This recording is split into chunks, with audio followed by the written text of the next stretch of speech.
I want to share with you two apple accords that I came across while trying to recreate a Verdox note. I was trying to recreate a formula.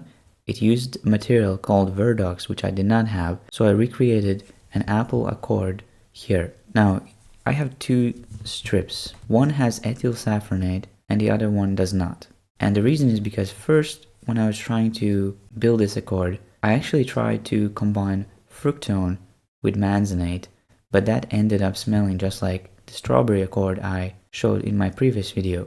And I wanted to find something more realistic, something more like an apple and not a strawberry.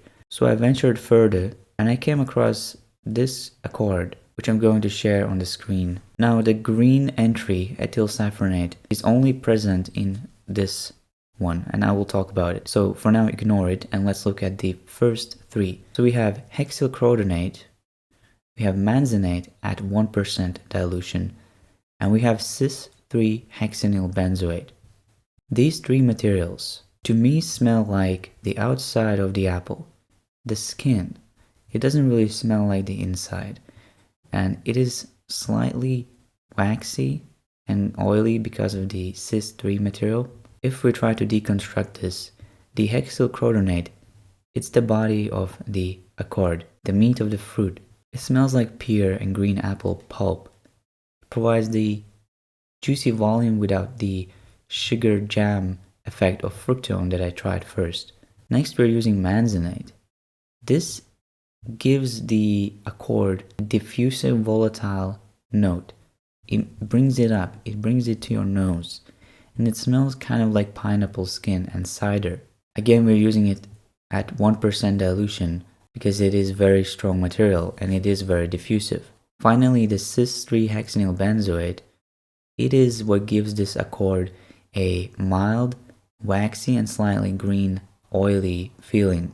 It mimics the actual waxy peel of the apple, and the reason we're using this in the accord is because it makes it feel more natural rather than just a jolly candy, which is good for us since the Layton formula is a more premium smelling formula. I mean, the whole perfume line is very premium and the apples feel kind of serious, at least to me. I've smelled the greenly, I'm in love with that perfume, and it definitely needs some kind of contrast or dissonance or something to give it that premium feeling. That's what to me is a premium perfume, is that they don't have just good smelling notes.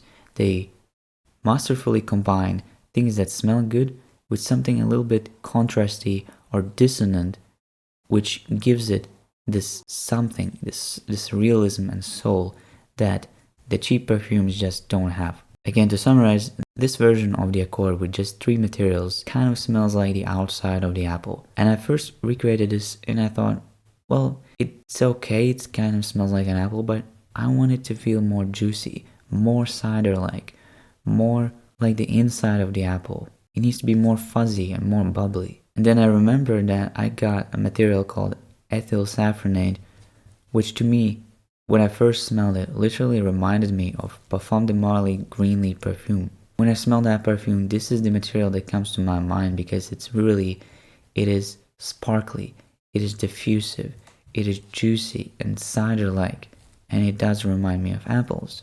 So I added 0.1 grams of ethyl safranate. This was the material I ended up using in the formula, but also on its own, I think it's a great smelling accord that you might be able to use somewhere.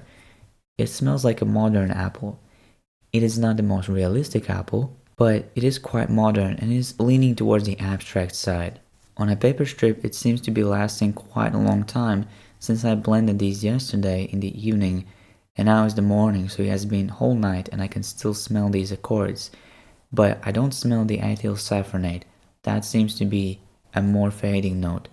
What we're smelling is most likely the Cis-3-Hexenyl and the Hexyl Crotonate.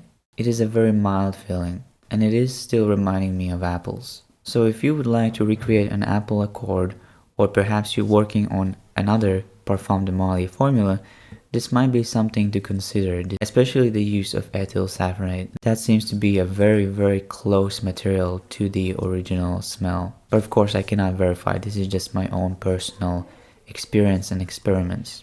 Also, if you decide to recreate this accord for yourself, I suggest you dilute the entire accord to 10% or 15% in perfumer's alcohol or something, so you can feel what it's like when it's diffusive, because this is most likely going to be the heart or the top part of your perfume, the more diffusive part, the part that's going to be volatile and filling the room, and it will help you evaluate how long these materials last and what they smell like when they are being volatile, other than just being in a very concentrated formula like it is right now. I hope this is useful to you, and stay tuned for the next videos because I will be talking about the Layton formula that I did. There was a lot of learning and quite a lot of realizations from this blend, which I will share with you.